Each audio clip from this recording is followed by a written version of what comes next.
Hot Mic with Dom Izzo. Really? Really, Dom? No. I like what Dom's doing. Okay. Dom Izzo. Jeez, come on, Dom. What do you think I am, a magician? Yeah, I'm fired up, Dom. What else could I say? Absolutely. It was great to get on the field, and then Dom came up to me, and I'm trying to walk away from me. I just wanted to enjoy myself out there. Hot Mic. Great job. There's got to be some kind of intelligent question about something. Coach Dom Izzo, WDAY in Fargo, North Dakota. Can you give me a layup or something? Hot Mic. Presented by Northwestern Mutual. That program is second to none. On the networks of WDAY. You know, if it's not about sports, I find it very hard to concentrate. Here's Dom Izzo. Good Wednesday morning. Welcome back to Hot Mic, everybody. Back in studio on this beautiful and chilly fall-like second Wednesday of October 2025. Back in studio after a, let's just say, interesting trip to Sioux Falls. Great to be back. Hope you enjoyed our day yesterday. If you missed it, we'll put it out on YouTube as well for the full video of the show yesterday. We'll get that up later today. We were at everybody. We had Bison coaches, we had UND players, South Dakota State, Denver, the whole 9 yards. It was great stuff, and appreciate our friends at the Summit League for making that happen yesterday. As this is the third time that they've had an in-person media day. Keeps getting bigger and better, and more players coming, which is a cool deal. And we've gone down every year. It's been a cool deal for us to go and cover, and have enjoyed doing it. And we'll get to more of that coming up here in just a little bit. Lot to get to today. I got a bunch of emails from Monday's show about our broadcast topic, which was not the intent of why I chatted about it, but I will circle back on it because there's a couple emails I really appreciated that came in that we'll share later on in the show. We'll get to that coming up in just a little bit. We're halfway through the week, so we're getting close to another big football weekend. We'll chat about it today on the Bison Media Zone, not only with the Bison game with SIU coming up on Saturday. Youngstown UND should be fun up in Grand Forks. We'll get to that coming up later on in the show as well. Also, not all Division I stuff today. We're going to chat Dragons. We missed our guy Steve Laqua yesterday, but he said, hey, I can do tomorrow, meaning today. So he'll join us to recap MSUM's overtime win over Minot, which was crazy, and look ahead to this weekend battle for the paddle game with Mary coming up on Saturday. And we featured it in our best of the weekend on Monday in Mayville State's historic win over Dickinson State. Head coach Rocky Larson will join us this morning to unpack that victory. First time they had won since 2011. It was an emotional day for Mayville State and head coach Larson, so he'll join us coming up in our second hour as we look forward to that and how the road trip to California went. I think we talked to him right before then or pretty close around then. So that's coming up later on in our show. Looking forward to that.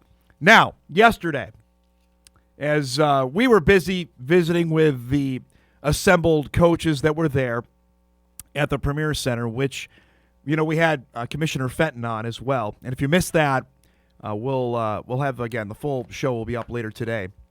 But a couple interesting tidbits out of Media Day yesterday. One, St. Thomas has got some legitimate buzz around him. That was the one school we didn't get a chance to visit with yesterday, but I had a chance to talk with Johnny Tower before we were leaving. The Tommies were the preseason pick on the men's side to win it. They got my vote, full disclosure on that. Everybody thinks already I'm a big St. Thomas homer as it is, but more on that in a second.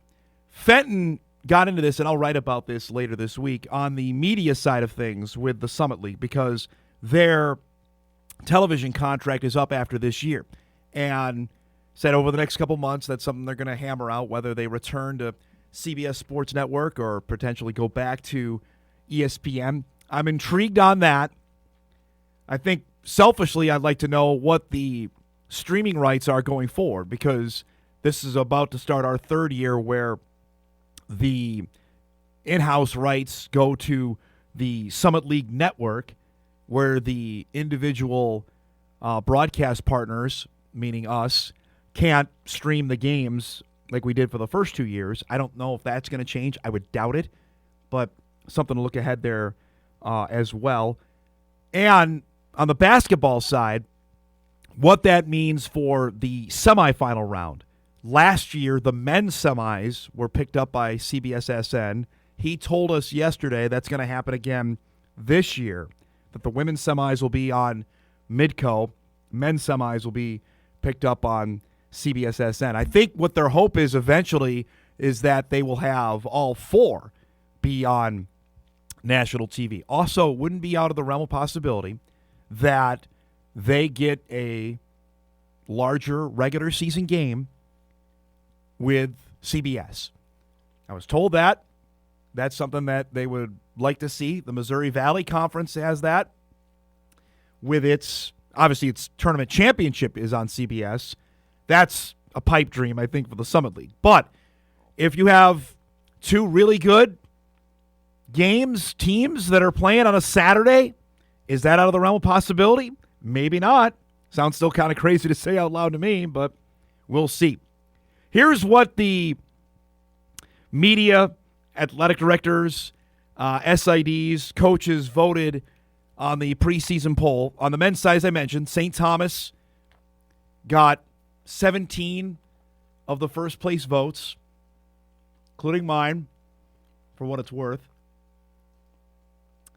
Omaha, who won, of course, last year. Remember, the Mavericks were picked dead last year and won it.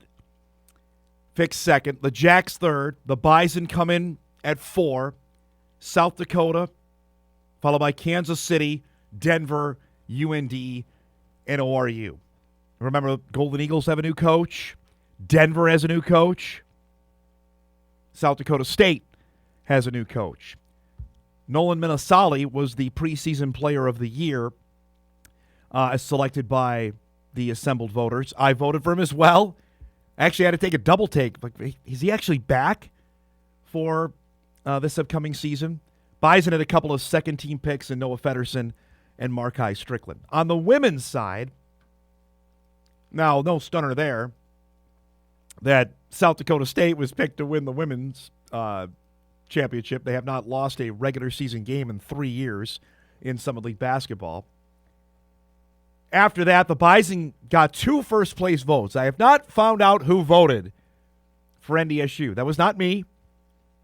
I voted SDSU because I think they're the best team. Bison, I think, will be good this year.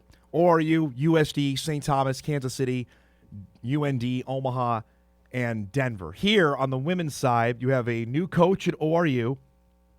You have a new coach at UND and a new coach at Omaha. So you have 3 new women's coaches this year in women's basketball. I will say this about Jory Collins' team. It was great to have Jory on. That they have steadily been building. You know, a couple years ago, finished second, had the flame out in the opening round of the Summit League tournament, lost to Oregon at the WNIT. 2 years ago, make it to the Summit League championship game for the first time, lost to the Jacks, went to the WNIT, won a game, lost to Minnesota in the third round. Last year, another flame out in the Summit League tournament, but then won 2 games in the WNIT, lost in the quarterfinals. So it's been steady. Now, the challenge is, can they get over the hump? South Dakota State is sitting there with Brooklyn Meyer still on its roster. That's the big challenge for the Bison and everybody else. Can somebody beat them? Nobody's come close over the last 2 regular seasons. Frankly, the Bison had their best shot at that Summit League championship game a couple years ago in March and couldn't make a shot that day. That's when the Jacks were their most vulnerable. And they've come back and they haven't missed a beat since then. So it's here, folks. You don't want to talk football, which is fine. We're going to do that plenty on the show today. But your reminder that we play exhibition basketball a week from tomorrow. The Bison have their first one coming up with Minnesota a week from tomorrow. So it is officially here. What's also here is the midpoint of the Division Series round in baseball. We'll get to the Mariners and Tigers coming up in a little bit. But the game of the night last night was in the Bronx to the Yankees and the Blue Jays. Toronto had dominated the first 2 games against New York. leading 2-0. It's best of 5, so the Yankees had to win last night back at Yankee Stadium, right? But they somehow have to find out a way to get this guy out, because Vladimir Guerrero Jr. has been amazing to start this baseball postseason, and he was again last night. Tees off on this. Another home run makes it a 2-0 Toronto lead. Again, Yankee fans just getting into it got quiet. 3-1 game in the third when Toronto extends its lead on this base hit delivered by Ernie Clement. Guerrero scores. Blue Jays loving it. Love the slide, too. His dad was such an amazing player. He was one of my favorites. Of course, he played for the Expos. 4-1 score. Opposite field hitting. Anthony Santander. Why can't the Orioles find players like him? It's 6-1. Yeah, you got the face rubs going on. This is not good because the Yankees have to win. I saw this live, and I marked it down. I'm like, if they win this game, this is going to be why. Austin Wells with a little fly ball that is dropped by Addison Barger, the third baseman who went to the Damaso School of Infielding. So, of course, the inning continues, and Aaron Judge comes up off our guy, Louis Varland, off the foul pole. It's a 3-run home run, and we're tied up at 6. And, of course, the place is going nuts.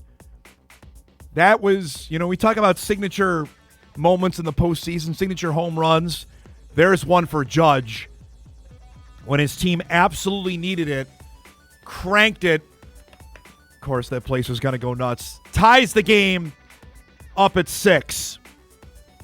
That was the score into the bottom of the 5th. Jazz Chisholm, who was caught on camera yawning earlier, another bomb, and Varland victimized again. That is a rocket out to right. 409-foot shot makes it a 7-6 Yankee lead. Wells, who started that rally in the 4th, bleeds a single to right. That's going to score another run, make it 8-6 Yankees at that point. They were just having fun all over the bases here. Wells got thrown out trying to stretch his single into a double. Then the Yankee bullpen settled down. This is a dynamite play to get Guerrero. Kept it an 8-6 score at that point. Yankees go on. They're on the board. 9-6 the final. So the series now stands at 2-1. Here's the updated bracket across baseball. Mariners won, which we'll show you with our segment with Drew coming up in just a little bit, and a dominant win over Detroit. So Seattle is a win away from going to the American League Championship Series for the first time in 20 years, 24 years, if they can get that done. Game 4s of each of those series coming up later today. In the National League, you've got Game 3 tonight in L.A. The Dodgers are trying to sweep out the Phillies. There'd be nobody sorry about that in this studio, considering my affection for Philadelphia, as the Dodgers are trying to move on. And the Cubs are on the ropes. After the Brewers have dominated the first 2 games in Milwaukee, now the series shifts to Wrigley for Game 3 coming up this afternoon. We'll see if Chicago can stay alive or Milwaukee move to the NLCS. That's coming up later today. So if you're a baseball rube, you've got 4 games today. This is the best day on the baseball calendar. Outside of opening day, today is it because you got 4 games going on. I know we've got midweek football tonight. We'll get to that later in the show because Conference USA will start its midweek games tonight, but we got baseball going on, which is going to be dynamite. We got a packed show coming up for you here on this Wednesday morning. As I mentioned, our guy Drew is waiting to chat about his Mariners. Also, Montana is doing something you got to see. We'll chat about that coming up in just a little bit about their game with Cal Poly this weekend. Steve Laqua, it's not Tuesday, everybody. It is Wednesday, but he's generous enough to give us a few minutes here. The Dragons are 4-2.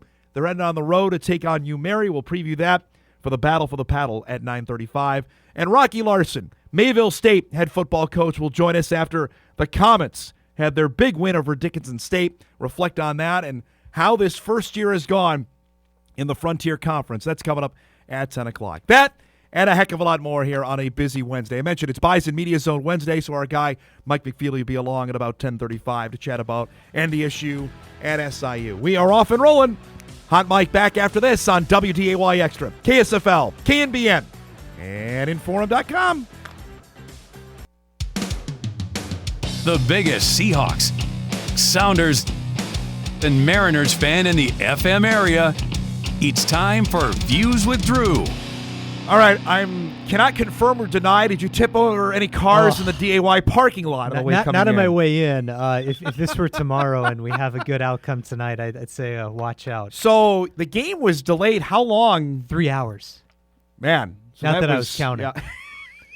Well, because they started sending out alerts that, hey, if the game will run into the Yankee game, that it's going to be pushed to Fox Sports 2. Right, because heaven Who forbid gets that? Fox has to push like They're not a moving the Family Yankees. Feud rerun off the network like that. MLB do better, like with your playoffs. Come on, FS2. Yeah, well, I think they simulcast it on MLB Network as well, which is Yep. good Yep. because more people get that. Yes, But putting it on an FS2 was not ideal. It tells you what they think. But I mean, it's tough to bump the Yankees from anything. I guess, but it was quite the game yesterday. Once it actually got started, Yeah. Nice. we'll show the highlights here. The Mariners had plenty of fun with Detroit. After losing game one here, they've dominated the last two games. Yeah, it was kind of in that first game. It's like, man, if you could get that back, right? 'Cause Right. they lost in 11 In extra innings, right? And so it's like if you could have just gotten that back. But yesterday was nice because Logan Gilbert was on the mound, Really and good. he's been. He looked healthy. His command was a little iffy, but he had some nasty stuff yesterday. Yeah, His he gets lost in the shuffle of how Yeah. good pitcher Seattle has because Castillo's there and he's their guy, but man, Gilbert's really good. Really good. And the thing that I'm thinking about, and this is also looking ahead, and I don't want to give the impression that I'm overly confident go about ahead. this because it's the Mariners. But they haven't had Brian Wu is their ace, and he's not on their ALDS roster right now. He had some pectoral tightness, and so they kept him off the roster for this series. And man, if they can get him back, and Gilbert's throwing the way he threw last night, like if he could keep his stuff and just like get his command back a little bit, like ooh, he. I mean, look at this. That is nasty. I mean, that his just dropped off splitters that last dropped night off the table. That one just- did too. Yeah, just filthy stuff. So he looked good. The And offense came then through. this guy came around. Yeah, it's nice when Cam. And my favorite part about this is the guy who catches it. If Yeah. you watch, he's wearing a shirt that says "Dump 61 here," and even better, Right there. he had a 62 How shirt about on that? underneath that. Last night was great. It was probably I think my favorite win of the year for them so far, just because it was solid. Like the guys who you wanted to see produce were producing. It just worked. Well, and it was nice. Especially you go on the road and then you take home field advantage right away after Detroit did it to them in Right, game one. right. Now you're a win away. And Yeah. you've got the back pocket thing of, hey, we've got game 5 at our home place. if needed. Yeah. I mean, you really want to win today because you don't want to face Tarek Skubal. You don't want again. Skubal in a winner take all. Nope. Nope. And the Mariners for some reason have had his number this year. They're 3-0 against him this year. But you don't want to tempt fate because he's not losing a fourth game to you. I would think. Yeah, that's that's and it's he like was great in game he one. was so good. He really was so good. It's just like Jorge Polanco. Why can't the Twins get guys like that? He had a good game. He had 2 home runs. And that was it. But man, oh man, if you're the Mariners, today's the day. Like it'd be a great day to make the ALCS. It's just like great day to do it. We talked about it last week about the Mariners playing because the Seahawks game with Tampa led right into which was an awesome game. Yeah, fabulous it was so game. fun. Even good. though it didn't did go not their end the way you but wanted it to. Great but game. It was dynamite jersey matchup, by the way. Yeah. That my was gosh. That was sensational cool. of how it looked on Sunday. But that was almost the dream scenario for Seattle fans because you had the Seahawks play, nearly win, and then the Mariners play, and they did win. And they needed to. I mean, that first game Saturday night, I was such a train wreck Saturday night, and I was sweating the Grizzlies were down by 2 scores to Idaho State. Yeah, Idaho State. Yeah, we'll get to that in a minute here. And I had to watch that unfold on my phone as I was watching the Mariners self-destruct. It was not good. Now, Montana did pull its act together there Yeah. and win in Pocatello on set. For the first time they left the state of Montana. They didn't even go that far. They went to Idaho State. But they did win. Montana State won comfortably. I picked an upset there. I picked Northern Arizona in our pick 'em. I'm not sure why I did that. Well, so I look back at it now because the Montana State dusted them. But the usual suspects won on top of the Big Sky right now. It seems like a 2-horse race. Yeah, I don't know what to make of Davis. If they're They going to beat have to Cal win, Poly they're going to have to win one of those games Yeah. against the Yep. Montana schools coming up. Definitely. But I think having Cal Poly face all 3 of the big dogs now, maybe we'll understand a little bit more about like where things stack up or get a sense of it. Yeah, Cal Poly hasn't. They're not going to win. No, I especially not now with what the Grizzlies have unveiled. So I don't saw think you can this. lose now. Your guy Mike Zier was all over it. Oh. I don't know if he was yesterday or Monday. Yeah, it was the Monday. bat signal went out on what Montana is doing. So you explain to this, and we'll show the video Yeah, because so- that is sensational. And this is it's the 30th year anniversary of the 95 championship team. And so the theme of homecoming thing is party like it's 1995. And so they're wearing the throwback colors. That is an awesome the helmet. slobbering That is bear logo so good. is from the 70s. Is that right? Yeah. Okay. So that's even you're going like way farther back than even the 95 team for that. But this is I think a dynamite Gosh. Yeah. uniform combination. So the Grizzlies wore that color scheme for like 40 years of its history. So the colors they wear now, the maroon and silver, were the original school colors, Right. and then they went away from it. And both sets, the maroon and silver and this copper and gold, are an homage to Western Montana.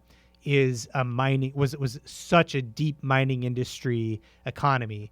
And that's kind of, it's always been the nod to the states. Also, it's nicknamed the Treasure State. Yep, knew that. And so you kind of like mix that in. But I like whenever I see them wear one of these throwbacks, I'm like, kind of be cool if that was the primary, like if you brought those back. But I love both of them. Like I just wish they'd integrate those a little bit more. I was going to say if maybe half and half through the season. Yeah, like you could really like pull both off. I mean, like the whole idea is it's the metallic awesome. color scheme, is what they're going for, and it's like we're all of it. I mean, they're so cool. And I did bring this up on your show, like I think before the season started. They had been rumored to be bringing these uniforms back, and somebody in the Montana State or the Montana bookstore had brought it up to like a social media influencer when they were visiting, like, hey, rumor is we're getting these throwbacks this year. And man, they did not disappoint. That slobbering bear. Oh, that's helmet, awesome. That's I'd get I that want for the set here in a minute. It's so cool. It's such a good one. So next week, a week from today, will be the official first unveiling of the playoff rankings of where the committee evaluates everyone. And I'm really interested to see, depending on what happens in the Valley this weekend, where the Big Sky teams are. Because if, let's say, the Bison lose and the Jackrabbits will win, they're playing Northern Iowa. Youngstown State beats UND. What happens with Montana State and Montana? Because I'll throw this out there. SIU has a non-D1 win. Montana has a non-D1 win. How that's going to – it certainly affected teams last year. Is that going to carry over? There's 7 new committee members this year on the playoff committee. Yeah, I mean, I think right now looking That's a big deal to me. Yeah. Montana has those 2 ranked wins, and – that win over UND is like gold to them right now. Right. Yeah, it really you got to is. hold on to that one. Especially if UND keeps winning.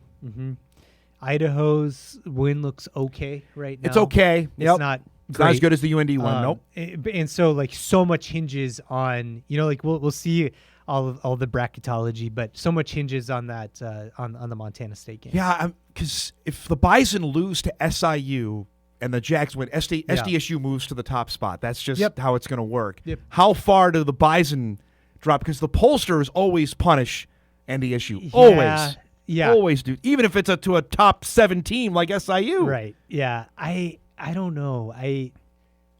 I don't see the Bison losing, so like it's Yeah. hard for me to kind of like just SIU's square pretty that good. away. They're really good. If this Yeah. game was No, in they're really Carbondale, good. I'd feel way different than I do about the game being in Fargo this weekend. Yep, same. But I just don't see it, I guess. So like in my mind, it's like kind of irrelevant or moot at this point. But I mean, it'd be kind of fun to see. I mean, it would be like, what happens? I can't see. I don't know. Like, I guess you move the Grizz to 2 for now. Yeah. In my mind, I mean, like I know. We've got Tarleton. Well, let's just say there. everybody holds serve then Yeah. this weekend. The Bison will be 1. Yep. I imagine the Jacks are 2. And then you have a real discussion. I think Tarleton will be 3. I really do I because too. they have the They're gonna FBS stay win. there. Yep. And Montana has the 4. non-D1 win. That has to – I've said this Yeah. for years, and I know you're going to roll your eyes at me, but it has to count. No, Those, they do. Yeah. You know what I they mean? do. If you're not going to play a full Division One Yep. schedule, you need to be penalized for that. Yeah. Oh, for sure. And Haslam knows that better than anybody. Being the AD there, Yep. he was the chair of the playoff committee a couple Yeah, years ago. yeah. That has to Yeah. matter. And they know. I think they know. Just like setting up their schedule, like at the end of the year, Stop it. they're going what to I mean? have the right resume. You know, to Well, be one of those top 4 seeds. You beat Montana State. Yeah, Then then we you're a then lock then in the we're top 4, talking a but- different story. Yeah, then you might. Yep. I mean, you're really in play for the 2 Yep. at that point. And you know, if Tarleton's still hanging around at that point, and it's like, okay, you can give them the 3 or whatever, or the 2, and count on, you know, like, no, maybe they're going to lose. The you know, winner of before the Dakota Marker semi. game certainly looks like it's They're going to the be the one. number 1 seed. They're for sure the one, like undisputedly the one. And I think you could really possibly make an argument for the loser to still be. See, that's 4, going to be. you know, they're or right. That'll be the 3, hot or, button you know, on it's- that. Yep. It just depends on how the rest of it Because shakes out. would you say right now the Jacks win over Montana State That's is huge. better than the Grizz win over UND? Oh, for sure. I would say Yeah, probably. They went yes. to Bozeman and Right, beat them. right. It's like that totally in Right. my mind, like that wipes the floor with Right. every other. That's the ranked best win. non-conference win Yeah, belongs to the yeah, Jackrabbits. Yeah, absolutely. Yep. And the Jackrabbits have been such, I think, a surprise. They're better than I thought they'd be. Yep. You know, like and they're starting to come into form, and that's scary. And it's like, you know, I feel like we're barreling toward a semifinal where it's like NDSU and SDSU, and then And the you know, Montanas. and the Montanas, or who Tarleton might spoil the party, Yeah, and they could. that's the intriguing Yeah, part. and But they that'd haven't be done it fun. before. Right. It is, so it's like, can they do it? Who Right. knows? But it really feels like, you know, we're really just barreling that way. Which again, we go back to this. We got to roll here. This is the same old. Here we are. Yeah. We got 5 teams we're talking about that have a Yep. chance to win this thing. Yep. You know. and it's really, too it's bad, but- always the 2. but this is where from we're the at, valley, you know? Yeah. All right, we got to get out of here. I know you got a busy day today. Please Yeah. don't try and get arrested today if the Mariners do Hey, win. All right. No promises if they win like that. It's been a stretch. Okay. Boy, let me tell you about travel. If it's Seattle and Toronto Yeah. for the ALCS, Yeah. that is. Well, that is a sneaky good rivalry, and I know you've got That's to go. right. Yeah, but they did play in the playoffs a So couple years ago. many, but so many Toronto fans always invade T-Mobile because it's Canada's team, and Seattle's right there, and so everyone from Vancouver comes down for Is those that series. right? I don't think And I knew that. It is like, All right. There's some bad Game blood on. there. Like maybe not so much on the Toronto side of things, but on the Seattle side of things, those home games are going to be like And if it's the Yankees, here we go. It's Yeah. 2001 all over all again. over right? again. Yeah, in There you go. 2000, and yeah, it's like there's a history there too. Yeah, for sure. Great stuff as always, bud. Enjoy the game today, all right? Thanks. Thanks for coming by. Drew Trafton joins us each and every Wednesday at 9:20. We'll break. We come back. Our guy Steve Laqua will join us after a big Dragon win and looking ahead to a rivalry game this weekend. That's coming up when we come back.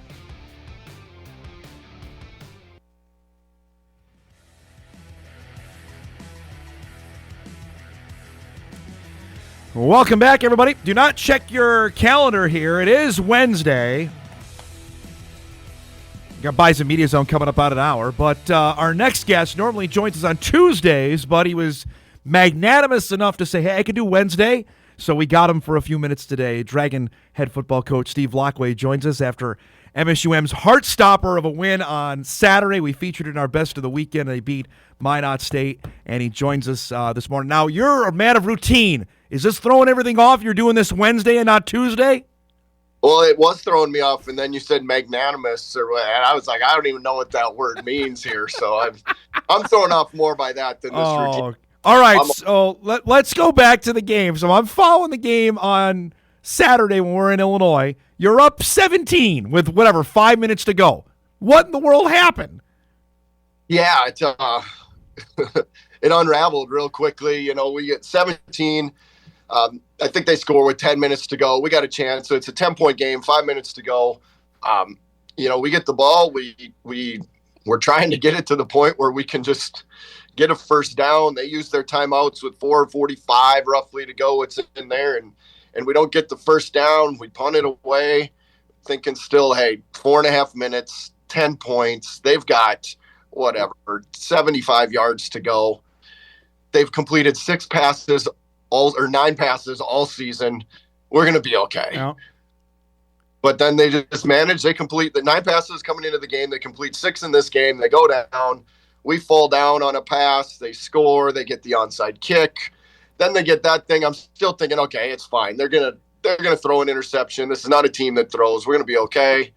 Lo and behold, they move the ball a little bit more. Now I'm going, oh gosh, they can't get a touchdown. This isn't even going overtime. This could end right now and be catastrophic. Thank goodness we hold them to the field goal. We get to the overtime. Thank goodness we win the toss. Now, credit to our kids. It was so hot out. Our defense was on the field basically 9 of the last 10 minutes of the fourth quarter.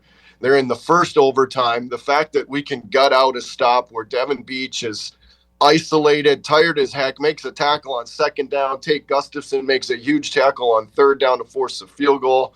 That was a miracle in itself just to get us the ball only down 3 in overtime. And so, and then thank goodness we got some guys that can make some plays. All right, you are in the meat grinder, so here's the question. The college football overtime rule, do you like that, or would you like what the NFL does? No, I like the college overtime, maybe because I'm a purist. I mean, it makes sense. You're like, okay, this is how we're going to do it. I like it. I thought it was good. Now, you have to play certain. I'm glad that we won the toss. Right. We got to defense first, so you know what you need. Now, I'm also glad as a guy that doesn't want to get put on the hot seat if you don't need to. I'm sure glad we scored the touchdown on the first play and didn't get to one. Hey, we're 4th and 2. Should we go for it? Do we just kick the field goal and go to the overtime? Like some of these decisions that you maybe don't want to make, you didn't have to make them, thank goodness. So let me ask you this. Maybe I'm just oblivious, because that wouldn't be a shocker to anybody. When did it change at overtime where you defer, like you want the ball second? Has that always been the case? Yeah, I think it's been the case since it's each team gets a possession. And when it went to kind of that, I think that makes the most sense. So you know what you need. You're basically playing with 4 downs, right? And if the first one's going and they score, whatever, but hey, the second one, if you need a touchdown, you're playing with all 4 downs. And the first one, you're only playing with 3. So thank goodness we won the toss. That's a definite advantage. Tell me about the play that Strand hit Perryman for the touchdown. Was that something you had dialed up for a while to say, this can work for us? Well, here's how it actually goes. We've probably ran that play 10 times in the game. And I'm thinking, okay, we're going to throw it short to Gage Florence, similar to what we did in the fourth quarter. He caught a low one, ran it for about 15 extra yards. I'm like, hopefully we're ahead of the chains. We're 2nd and 4. And Jack drops back, and he's not throwing it to Gage, and he steps up in the pocket, and it's looking like he's got hands on him. He's going to get sacked. And I'm going, oh. And then I see him throw it, and I see BP is wide open. I'm like, oh, thank goodness. That was easy. So, and then the great part was, he celebrates in the end zone, and last year's seniors were there for homecoming. They come storming the field in there, and so it was a nice little kind of reunion of past and present, and it was a big sigh of relief. I'll tell you, I'm surprised some trees didn't blow down after that sigh of relief that I let out after that, but they stayed up and we made it, so thank goodness. All right, you get a win like that, maybe harder than you wanted to, but you still won the game. What was it like afterwards in the locker room? Because you did win. Yeah, certainly. We were going to enjoy that moment. We were proud of the resiliency. Like we could have, we almost folded, but we could have folded. We kept the bike upright. It didn't tip over.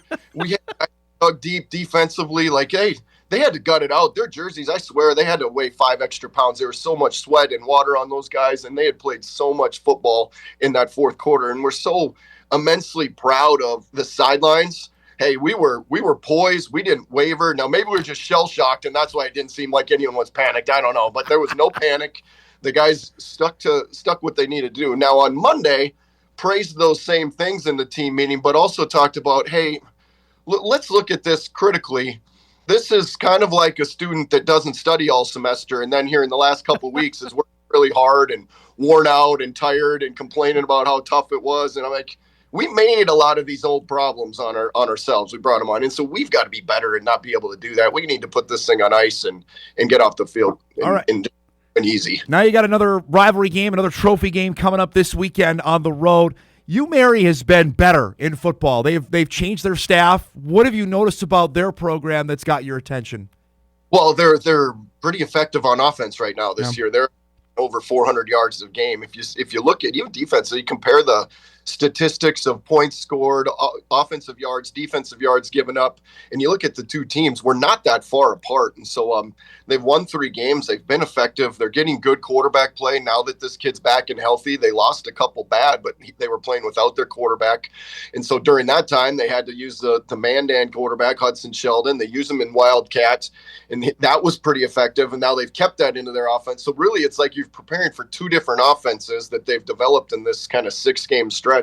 And so they present a lot of different challenges, and they can keep putting points on the board, and that's scary. And so anytime you beat a team for a long time in a row, like we did last week, the Minot win, you've got this team, you know that you got the target on your back, and they're trying something to happen, especially on their homecoming. I was going to say, how much you have to guard against that? Like, hey, we've beaten them so many years in a row, we can just rubber stamp another one. Well, you definitely do, because I think there has been years where, especially you can almost kind of like make light of, okay, it's not like we're playing these guys. And now that you're in it, you're like, okay. And I think our guys understand. We do a pretty good job of shooting them straight each week about, hey, how do these guys stack up? What positions are good? What players are good? What players can we attack? Whatever it might be. And so I think us saying that right out the gate, this is a much improved team. We've got to be focused. I think that hopefully hits home. An email comes in. Dom, can you ask Laqua what in the world was he thinking running the ball for 163 yards on Saturday? You ran for 163.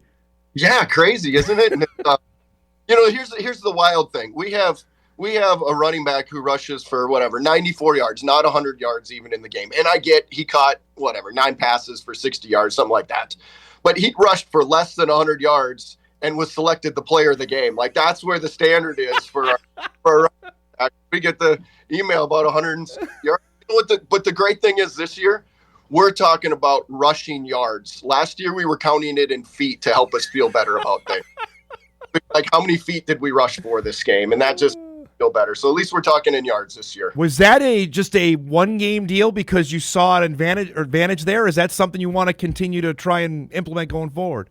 Well, you definitely want that to be a part of it, especially to rest your O-line, to give them different looks for the D-line. We were in a situation where we got the lead, and we felt like because of their offense, they're not very dynamic. If we could just work the clock with a handful of runs here and there and make sure we kept it running, the game would shorten down so far that they would have no chance to get back in it. And I would say I thought that was the case. Now, lo and behold, obviously we didn't shorten it enough, but we certainly did. And it kept our defense off the field by extending some drives, which we did need, because in the end they almost broke because of the rep count. When you look at what Jack has done so far, and we talked plenty, I know, at the start of the season, and obviously with all the pro attention, we're halfway home. How would you evaluate his year so far?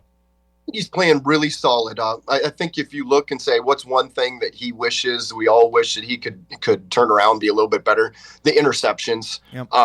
And some of them are pure bad luck. He hasn't had very many turnover-worthy plays. And so you look at that, it's not like he's playing with fire a bunch. A tipped ball, that's not a turnover-worthy play in our mind, but it ends up being one. As many times as we ask him to make decisions on protection, where to throw the football, he's doing a phenomenal job, and he's got attention. At least half the days or more. We have a scout at practice. We've had scouts watching the game in Moorhead a couple different times already this year. Like, his ability to block out that noise and play at the level he's playing is really impressive, and hopefully he can continue that to end the season here. Just for us that aren't there, is it not overwhelming, but how difficult is it to try and block that out, knowing, hey, there are NFL scouts that have come to Moorhead to watch him practice and watch him play?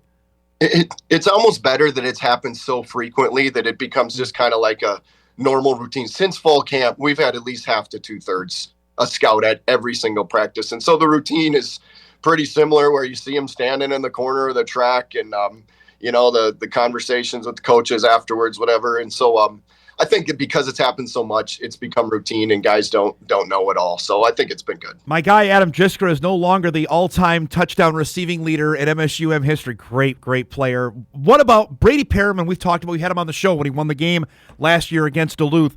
What about him when you were going through the recruiting process, that this is a guy, he can be a difference maker for us? Well, just so smooth and athletic. Like it always looks effortless for him. It's not that he's not trying, but getting off of press seems effortless. Getting open, adjusting. He made a great play on Jack was outside of the pocket, the 52-yard reception that Jack flicked in the air 60 yards without a problem, running sideways. And Brady he waits, he keeps running at the very last possible second, turns back and shows his hands and catches it. Like, that stuff looks effortless, but those are difficult plays that he makes. And it's just, I don't know what it is. He does a fabulous job of doing those things. And he's a big player. He makes big plays when the game's on the line. I know you got to go here. Last thing, do you have a countdown for Gage Florence catches? Because he's closing in on the all-time D2 mark. Do you have that in the locker room anywhere? No, I knew he was getting, I don't know what that number's at. I knew he had a chance to maybe potentially get there by the end of the year. Honestly, I don't know. Like, you get to the end of the game and I'm like, it's so many things are a blur in their plays and you're not keeping track of who caught it. And then you're, wow, Gage had 11 catches or whatever it might be. It never feels like that. And maybe it's just because the game's a whirlwind. And if he gets to that, that's awesome. He's earned all of them. We're not throwing little shovel passes to him now. He's finding space and getting open and works hard, and it couldn't happen to a kid any better of a kid than him. He's 33 away from tying it, and you have 5 games to go. I'm not a great math mind. I know you are. That's about 7 a game. That's crazy. You can do that, right? And you're kind of talking 7 a game, like, hey, that's pretty gettable, not a big deal. I'm like, that's 7 catches a game. Like, I look at it's crazy. 7 catches a game is no. No, that's a really good game. That's a really good game, right? Although he's had games where he's had 18 or 17. That's what we're comparing him against. Which is it's crazy how the standard of measurement goes up. And I think it's great. You know what? He set the tone for our team and for our guys, and I think for the receivers for a long time to come after he's gone. Do you have the paddle in your office? Where is that located? The paddle you play with Mary? It's in our team room, and it doesn't have a place to hang. It just sits on the wall and leans against the whiteboard.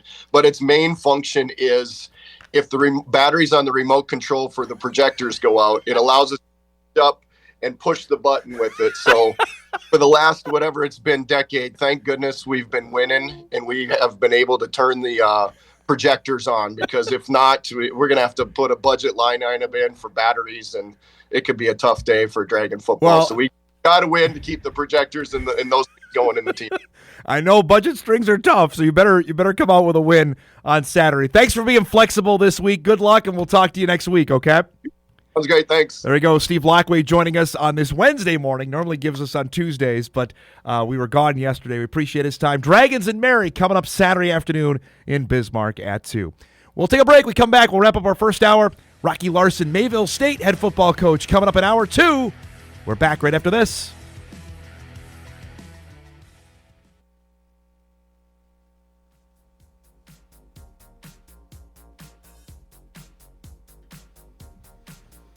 All right, wrapping up our first hour. Good stuff there with Steve. In the effort to get the voice back to somewhat normal here, I got the tea working here. I had to dig out the old Superman cup, which is fantastic.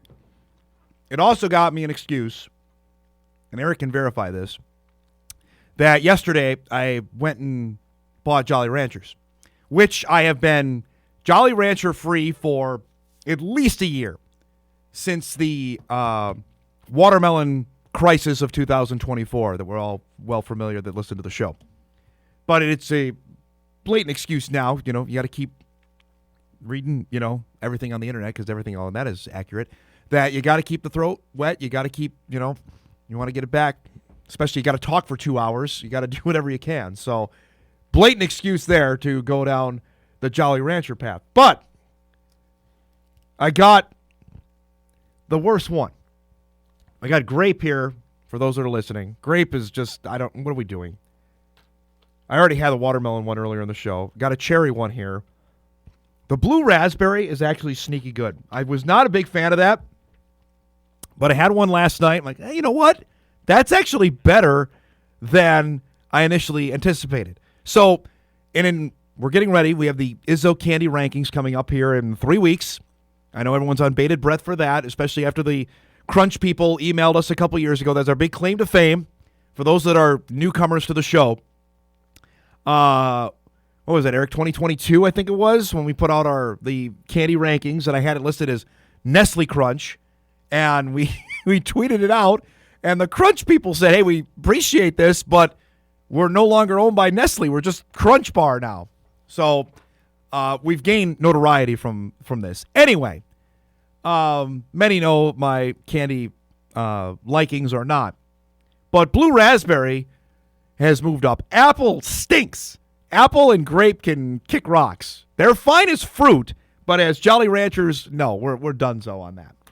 But it's a nice excuse, though, to get them back into the rotation here, hopefully to get the voice back to 100% by the time we're kicking off football on Saturday at the Dome.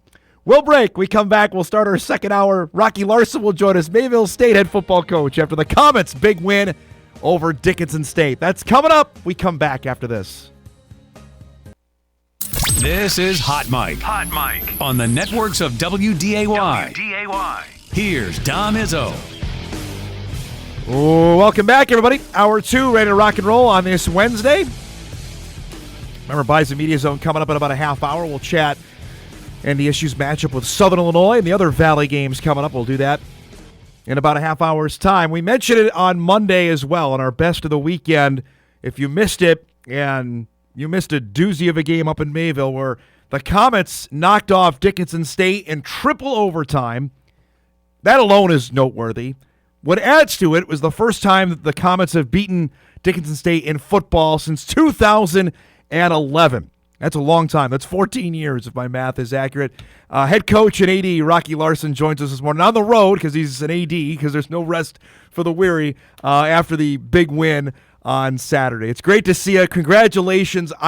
Do you understand, or even now, a couple days later, how big of an impact the win was on Saturday?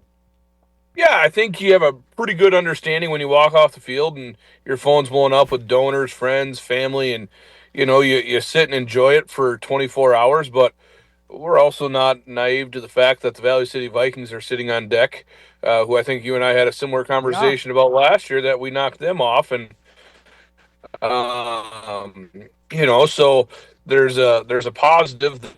After a big win like that, you get a rivalry game, and you have to. We've never had to reset our kids around here since I've been here. We're always trying to chase down the big dogs, and finally caught one. And for those 3 hours, that was awesome. And continuing to hear from people, and like I told the kids Tuesday, your mom, dad, grandma, your girlfriend, whoever.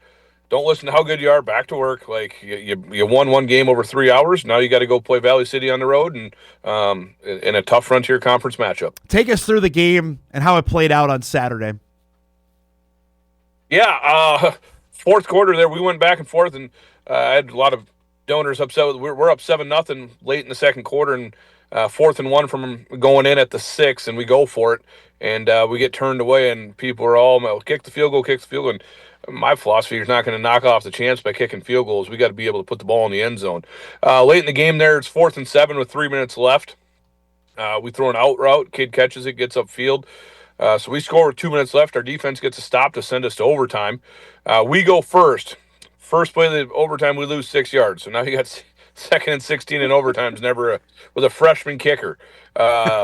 We get it back to 4th and 10, and everything in my head said fake the field goal or do something, but we trotted our freshman from Valley City High School, Bryson Heck, out.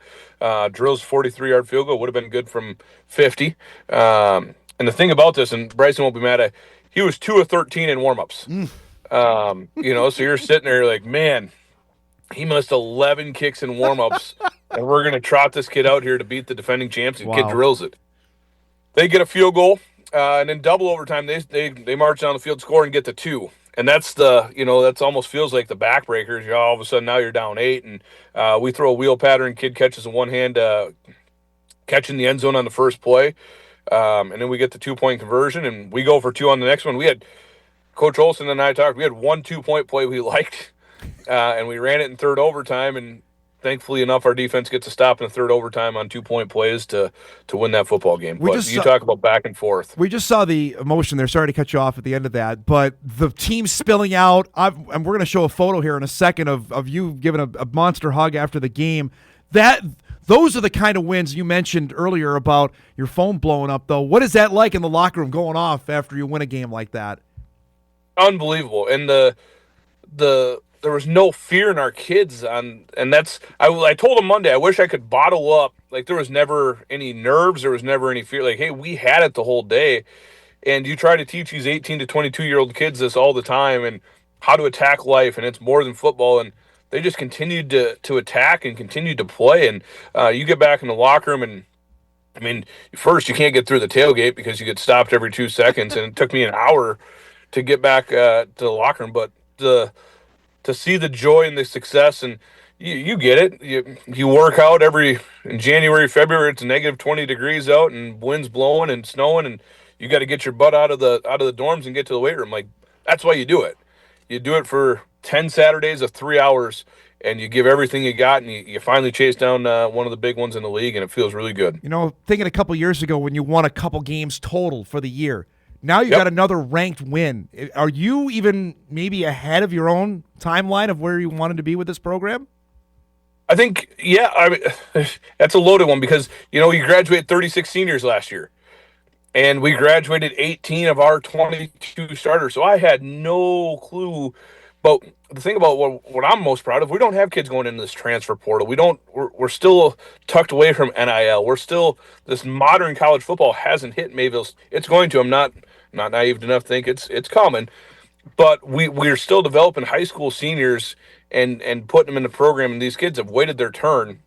But that one, it's a big one for us to be able to continue to chase down. And also, we know what's on deck with Valley City and Coach McCulloch and that group, and they've been doing this a long time, and they are really well coached, and we're going to have to be ready to play. Well, I mentioned this on Monday, Rocky, when we were talking about your win. Like, we were in this same boat last year. You got the big win over Valley City State. At one point, these aren't going to be monumental wins. Are you there yet, or do you have to win this Saturday to kind of say, stop making a big deal about us winning football games? This Saturday, like I told the team Monday morning, I had one of our coaches research last time Mayville State beat Dickinson and Valley in the same year, 1971. Holy cow. So, if you can find a way to get this one, after this one, it's like, all right, we're turning the page, and we're not a rebuild. Like, we're arrived. We're not going to go out and get beat by 50 or 40, and we're going to continue to give people good games. Are we where we want to be as a football program? No, not 100% anywhere near close. You're always trying to improve. But I'm really proud of the staff and the kids for closing the gap. But this next one, we understand it's been a long, long time since Mayville State has beaten both of the North Dakota schools. We got a photo here after the game. You hugging one of your assistants. Tell me about this moment on the sideline and what that meant to you. Yeah, that's Coach Latecki, defensive coordinator. I took the job here February 2nd, 2020. I told Coach Latecki we're going to sunny North Dakota, and you're getting in the car with me. You really don't have a choice. And I was smart enough, Dom, to drive up at 6 p.m. from Wisconsin, so it was dark out. And I said, all the town lights are out. There's a lot of stuff going on, and kidnapped him. And he's been our defense coordinator with me since the day I took this job, and he's been by my side. He's our associate head coach. When I'm away, he's running it. So to be able to chase as long as we have and finally catch one, and it's a validity that we're doing things right. You're doing it right by recruiting local kids. You're doing it right with the administration and President Van Horn's support. Like, that's it validifies everything you do for those 3 hours. So we have not had a chance to chat since the road trip to California. We talked about it in the preseason. How did it go, and what was the experience like? Well, we arrive in California. Everyone gets out there just fine. We show up to pick up our first meal, and they forgot about us. So in and out, bless their heart for getting us 200 or 400 doubles ready to feed our kids. We go out and play a late night game, and we sleepwalk through the first half and come back and win that game down 10 at half. And then we get our quarterback breaks his arm. They're debating if he should go into surgery or not. We say, we'll put him on the plane, get him surgery. He had surgery back here. We get to the airport the next day, and our starting tailback doesn't have a driver's license, anything like that. He's flown his whole life. He has a birth certificate. And TSA agent tells him, hey, you can't fly. And he's like, why? He's like, well, you didn't know your neighbor. He's like, well, I live in the dorms. I don't know my neighbors. I just moved to Mayville. So two coaches, without me even saying anything, Scott Olson and Nick Fleslin, rent a car at Enterprise and make the 25-hour journey back to get ready for homecoming. So unbelievable story we'll be able to tell for years. When you have that, right, I guess, does that make it worth? You won the game, so I guess that makes it a little bit more worthwhile. But now that you've gone through, the Arizona team came out and played you guys a couple weeks ago. Now that you've gone through it, do you think, all right, this is going to work? We've learned a lot about how we're going to travel going forward. We tried to fly commercial. I don't know if that's the right idea. I've already talked about we got to start chartering, but I tell you right now, it's really fun to play different people that we've never seen before. Yeah. Like, I've never been to Northern California. Our kids, we took them to a minor league baseball game. The educational experience with it, is it sustainable? I think so. Is it sustainable the next 20 years?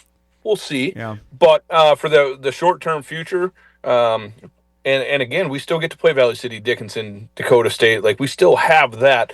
We just have those two outlier crossover games. You were telling me when you head west out to Montana, you got a special stop to practice at later this season? Yeah, oh yeah. We're going out in a couple weeks here to Montana Tech and Butte, and happen to be on the way. One of our big donors and longtime friend of yours, Mike Zier, said, hey, you're stopping to practice at Beach. He said he was going to barbecue us. And I was like, all right, we're fired up. So we got him some Mayville stuff, and he's one of my best friends on Twitter, and we talk all the time. And we're just lucky to have a guy like him to support you, and he'll tell you what we did wrong and tell you what you did right. So I don't even have to watch a film sometime. Well, first off, he'll reach out on Twitter whether you like it or not. There's no doubt about that. But to have, I guess my larger point is to connect with more alums like you were talking about after the game. A win like that this past Saturday, does that bring more even out of the woodwork to say, come pay attention to us. We're doing something right here. Yeah, and the crazy, I was telling my wife, I had 27 numbers that I have over 6,000 contacts in my phone. I had 27 numbers that I didn't even have saved in my phone reach out, or it was a first text or calls. So it's like, to be able to, they had to reach out to get my number from somewhere, and felt the need to reach out and congratulate us on that win. And that's a pretty cool deal, and pretty cool for not only Mayville State football, not only us, but the community and the campus who have supported us through some of the really dark years. So those are really cool. We got to give some love back to your kicker. Tell me about when you visited after the game. What was your conversation like afterwards? I didn't know what to say. Like, we were sitting in the end zone meeting, and how do you address the kids? And the first thing I say is, "Where's Bryson Heck? Stand up." I said, "Give it up for that." I mean, a freshman kicker who was playing high school baseball 4 months ago comes in and hits that kick in that moment. And I don't even know if he knew. That's the nice thing about these freshmen. They don't know any better. They're just going to go do what you tell them to do. And but unbelievable kick, and that's pretty cool from a kid from Valley City High School to come in and hit that kick for us. Describe now, you mentioned what Valley City State brings to the table, knowing full well what kind of program they are. Yeah, they're good they're unbelievable on defense, and it's I mean, you obviously are good friends with Coach Olson. His kid plays at Valley City. Yep. Coach Olson is now the offensive coordinator, so it's been kind of fun to see if Riley gets on the field and when he gets on the field, how we're going to attack him. So there's a lot of layers to this one, and we split the series 1-1 last year. Coach McCulloch is an unbelievable football coach, and he's been doing it forever. And Coach Horner, they get that defense to play incredibly hard. So we're going to have to be ready. We got to get over whatever last Saturday was, and I think our kids have. And we got to get right back to work and find a way to go 1-0 this week. Doesn't help. I'm keep bringing it up, but I'm going to ask as well. With a win like that, are you able to get in different doors in North Dakota to say, hey, you may have gone to Valley, maybe consider us now. Is that or go to Dickinson, maybe consider us now? It's part of our recruiting talk, that's for sure. We'll find out. We'll hit the road here in 3 or 4 weeks. The one thing I would say, no matter what, the last 6 years since I've been here, our mission's been to build locally, build within 200 miles. Our quarterback's from Ada, our receiver's from Ada, our fullback is from Hillsboro, our center's from Sacred Heart. We have 7 kids from Fargo. Like, no matter what, we are going to continue to try to build this thing locally and continue to get into battles. But I don't think that hurts us. When you look ahead here to the rest of the year, has this changed your outlook? Okay, we got this one, but it doesn't matter if we don't come back and play a really good game this coming Saturday. This could maybe be a tipping point of how the season goes. Yeah, and I think if you want to look at the broad picture, sure, it could.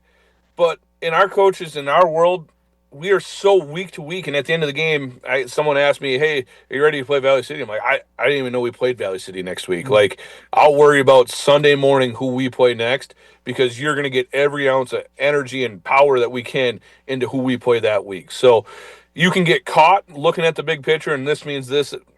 It's not worth it. You got to go win your next game, and if you can find a way to win your next game on Sunday morning, start again and just continue to attack that way.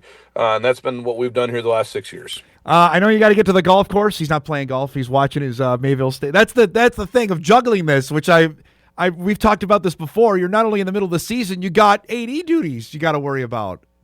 Absolutely. No, I get the opportunity to go down and watch our golf team today. We're hosting a meet down in Holly, so I don't get a chance to watch our golf team very much, and it was a great opportunity to be able to get down and watch them compete today. So heading down there to root on the Comets. It's not a bad day to be out on the golf course either. Thanks so much for doing this, bud. Congratulations on a great win, and good luck Saturday with VCSU, okay? Awesome. Thanks, Tom. Go Comets. There he goes. Rocky Larson joining us, Mayville State head football coach, after the dramatic triple overtime win over Dickinson State. First time that the Comets have beaten the Blue Hawks since 2011. They've not had a winning season since 2013. You heard him throw out the other stat, that Mayville has not beaten both Dickinson and Valley in the same year since 1971. We're talking, that's generations of people that have gone through there that have not seen that happen. And he's doing it the right way. He mentioned it with the guys that he's recruiting in the area. And for a program that was just left, I don't know, for dead is probably maybe too strong a word, but just moribund. Nobody was paying attention to it. That Valley was the team. Jamestown, when they were still in the NAIA world, those were the teams that were getting lion's share of the attention. Dickinson State always makes the tournament, and Mayville was just the afterthought. That is not the case anymore. Now that you've beaten Dickinson, you've beaten Valley. They beat Jamestown last year. You remember that? That's program building wins that they just have not had over the last 15 years. And they're doing a heck of a job there. Going to be a fantastic game on Saturday. One we'll keep our eyes on for the big show coming up on Monday. We'll break. We come back. We're going to wrap things up. We're out of here early today because we got Bison Media Zone coming up at 10:30. We'll do that on the other side of the break. Hot Mike returns right after this.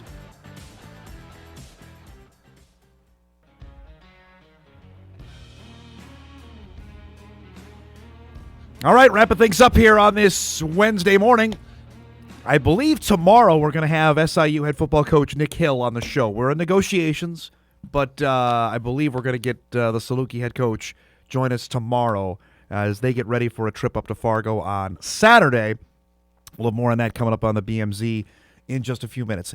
Yesterday, while we were traveling back from Sioux Falls, a couple things that went down. Officially got signed off by the NCAA that the transfer portal window for football is set. It'll now be January the 2nd through the 16th. That'll be the window when you can go in. And there's only one. The last few years we've had 2 of them. It's been crazy to keep track of. Now there's just one that'll be for FBS and FCS players starting in 2026. This is just the start of where there's going to be a brand new football calendar for us to get used to. And we're just trying to get updated now. But the portal is one. What I've been told is to expect a spring change as well in terms of spring ball still going to be there. but they're going to allow summer practices as well. That's coming. So get ready for that down the pipe here, potentially as early as next year. Also, an earlier signing date. That's likely coming for the summer as well. I only know this because the former head football coach at North Dakota State is now running the AFCA. I saw him at the Bison Hall of Fame ceremony a few weeks ago, was telling me that they're working on all of this. So anticipate that coming down the pipe here in the not-too-distant future. But the portal window is now set. Also, since we've last been in studio, we didn't get a chance to talk about this with Dennis Hutter yesterday because he can't, but Kindred's Abby Ducher, who we had on the show a week ago tomorrow, has made it official that she's coming back to North Dakota, but she's going to be playing at UND this time next year. That she's going to spend her final season of collegiate eligibility playing for the Fighting Hawks, which, from what I was told, there was mutual understanding or reaching out on that part. And you consider, if you know anything about high school basketball in this state, Kindred has won 3 state championships. Where have they won them all? In Grand Forks. 1 at the Alaris and 2 at the Betty. That is certainly added into the mystique there. So if you missed that is now official. That's where Abby, she's going to play softball for Alabama this upcoming spring when the season begins in February. And then when that's done, she'll transfer and spend her final season of collegiate eligibility for UND and the Fighting Hawks. For our guy Eric here, who's going to maybe flip some cars over depending on how the baseball goes today. Sports Business Journal headline. Mark Atanasio, who's the owner of the Brewers, has turned MLB's smallest market into a consistent winner.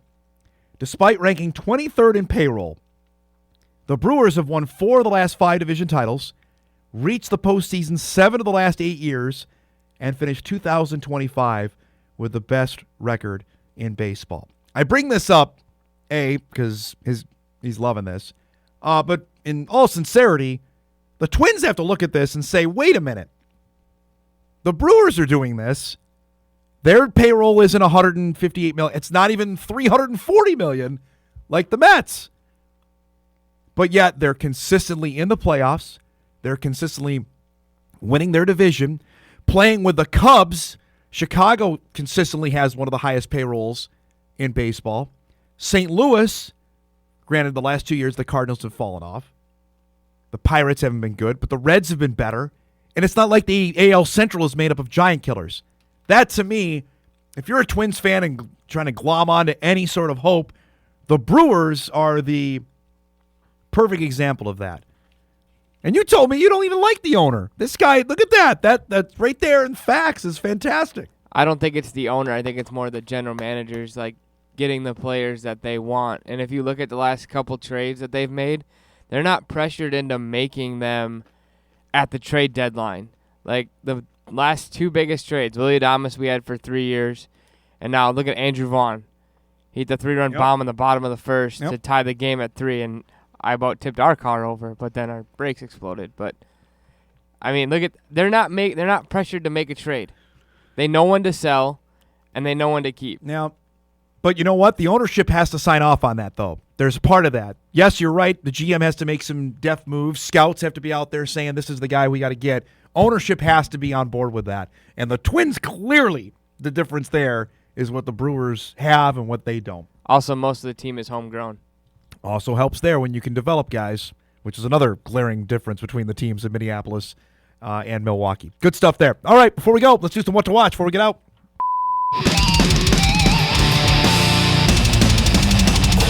Speaking of said Brewers, they go for the sweep today over the Cubs. That's at 4 o'clock today on TBS, part of 4 baseball games happening, both 2 in the American League, 2 in the National League. We could have our championship series set by the end of the day. We'll see.